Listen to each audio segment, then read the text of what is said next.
नमस्कार, हम रिंकू तिवारी दुबई से स्वागत बा आप सबके हमारे चैनल पे। आज आप सबके एगो झूमर गीत सुनाओ तनी। आशा बा की गीत आप सबके अच्छा लगे तो लाइक और कमेंट जरूर करे ब्लॉगिंग। और अगर चैनल के सब्सक्राइब नहीं कैले तो कृपया आप सब चैनल के सब्सक्राइब करें कि जब भी हम गाना अपलोड करें तो सबसे पहले नोटिफिकेशन आप सबके मिले।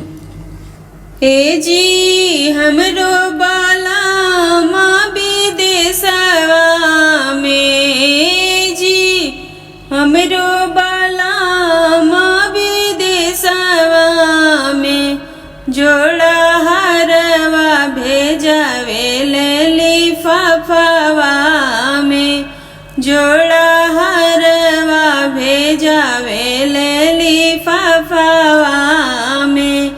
ए जी पहनने वाली धानी नाई हरवा में जी पहिरे वाली धानी नाई हरवा में हरवा डगमग करे लाली फफवे में हरवा डगमग करे लाली फफवे में। ए जी हमरो बलामा विदेशवा में जी हमरो बलामा विदेशवा में जोड़ा झुमका भेजवा लिफाफवे में जोड़ा झुमका भेजवा लिफाफवे में।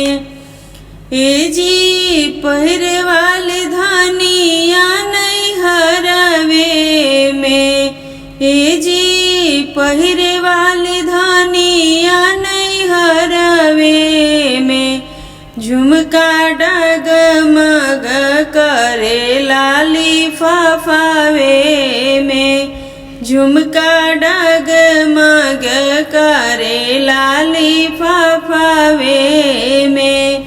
ए जी हमरो बलामा विदेशवे में जी हमरो बलामा विदेशवे में जोड़ा नथिया भेजवा लिफाफावे में जोड़ा नथिया भेजवा लिफाफावे में।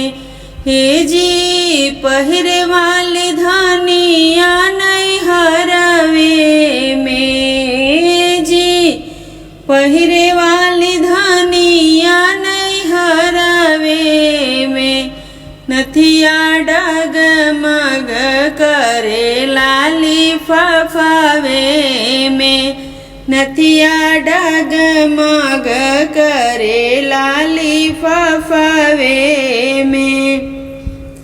ए जी हमरो बलामा विदेशवे में जी हमरो बलामा विदेशवे में जोड़ा कंगना भेजवा लिफाफावे में जोड़ा कंगना भेजवा लिफाफावे में।